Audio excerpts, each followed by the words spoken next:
When we talk about how materials handle heat, most people think of thermal conductivity, how heat moves through something.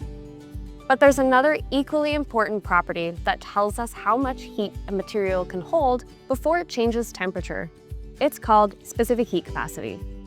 This property explains why the beach sand feels scorching hot during the day while the ocean stays refreshingly cool, and why after sunset, the sand cools down quickly, but the water stays warm. Let's explore what specific heat capacity really means, how it connects to other thermal properties, and why it matters in both engineering and in everyday life. Specific heat capacity, often written as C, is the amount of heat required to raise the temperature of 1 unit of mass of a material by 1 degree Celsius or Kelvin.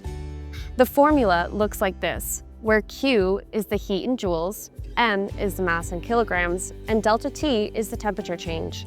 In simple terms, specific heat is how much heat energy a material can store before it gets hotter.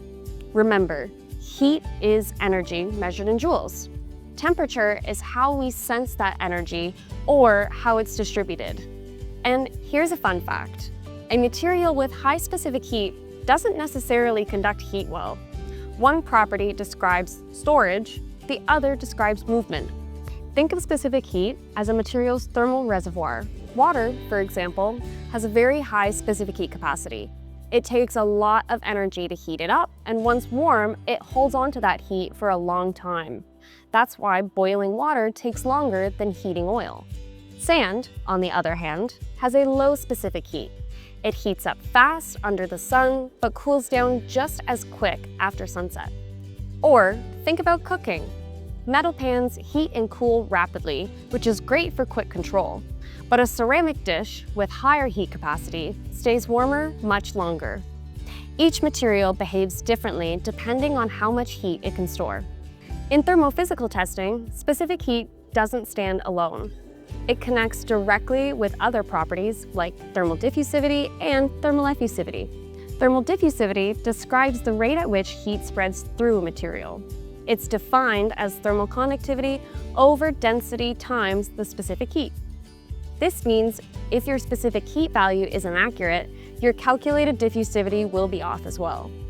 Meanwhile, thermal effusivity determines how a material feels when you touch it, whether it feels cool like metal or warm like wood. It combines conductivity, density, and specific heat to describe how quickly heat can be absorbed or released at the surface. In many test methods, like laser flash or transient plane source, getting the specific heat right ensures every other thermal property aligns accurately. Specific heat capacity plays a key role across various industries. In energy storage systems, materials with high specific heat, such as molten salts, store large amounts of heat for later use in renewable power cycles. In electronics or battery design, materials with moderate specific heat help manage temperature spikes and keep performance stable. And in automotive and aerospace design, low specific heat materials are chosen where rapid heating or cooling is needed, while high specific heat materials provide buffering and temperature stability.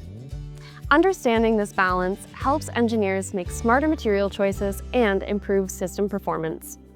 Specific heat capacity tells us how much heat energy a material can absorb or store before its temperature rises. It complements thermal conductivity. One quantity shows how fast heat moves, the other how much it can store. From beaches to batteries, cookware to spacecrafts, this single property helps us understand why some materials heat up fast while others stay cool under a thermal load. Specific heat capacity is not just a number. It's the story of how materials truly handle heat.